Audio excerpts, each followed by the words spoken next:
Comme moi, vous avez peut-être déjà vécu cette scène. Qu'est-ce que tu fais cet été, toi? Écoute, je sais pas encore trop. Une discussion de bureau anodine, téléphone en main. Et toi? Camping cette année. Ah, génial. Et t'as le matos, réchaud, tente et tout? J'ai rien du tout. Faut que j'achète ça. Non mais attends, achète rien, demande à Élise, elle y est allée l'année dernière, elle a tout acheté, elle a déjà tout. Ah, génial. Ok. Bon, il faut que j'y retourne là. Bon, à toutes, merci. Bon, allez. Hein. Bah, je À t'en plus prie, tard. à toutes. Ciao. Et le lendemain, comme par hasard, une publicité parfaitement ciblée ou une nouvelle proposition d'amis. La fameuse Élise.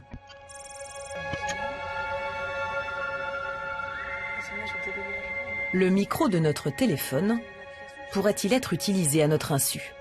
Sommes-nous sur écoute? J'ai posé la question à Stéphanie Houillon, spécialiste en cybersécurité. Elle me propose une petite expérience.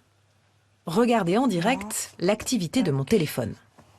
Trouver l'adresse IP. À chaque fois que nous naviguons dans nos applications, notre téléphone émet un signal. Quand le micro fonctionne, ce signal augmente car le téléphone est plus sollicité.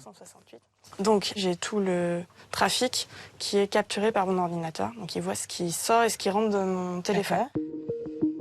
Le trafic, ce sont ces lignes de code qui défilent en fonction de l'activité du téléphone. Je donne l'autorisation au micro et à la vidéo. Voilà. Nous lançons une application de visioconférence qui fait donc appel à notre micro. Et là, ça y est, c'est parti. Les lignes de code défilent très vite, signe d'une activité intense. Donc en effet, là, ça bouge tout le temps, il se passe des choses, on sent que un signal est émis régulièrement depuis mon téléphone. Oui, parce qu'il y a un flux audio et vidéo qui est actif.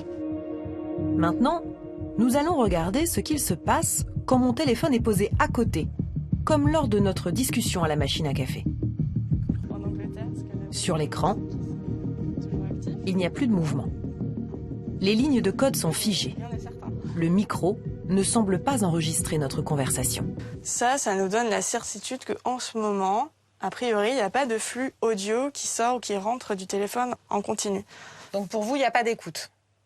Par rapport à ce que là, nous, on a observé, a priori, non. Et il n'y a pas non plus de preuves par d'autres recherches que ça serait actuellement le cas. Mais il y a quand même parfois des scénarios un peu troublants. Je parle de camping, par exemple. En vrai, avec quelqu'un, on a tous les deux nos téléphones dans notre poche. J'ai pas fait de recherche internet là-dessus. Pourtant, je reçois une pub ciblée. Comment on l'explique si c'est pas qu'on est sur écoute? Déjà, tu as discuté avec des collègues de bureau, avec lesquels tu es sans doute en contact sur Facebook, en tant qu'ami. Okay. Ces collègues de bureau, peut-être qu'elles, elles ont fait des recherches sur le camping, qu'elles l'ont mentionné dans des posts. La deuxième chose, c'est que oui, ces autres collègues de bureau, peut-être qu'elles en ont reparlé entre elles par Facebook Messenger, par exemple. Comme on va utiliser plein d'applications, plein de services, les points d'entrée pour collecter des informations, ils se multiplient.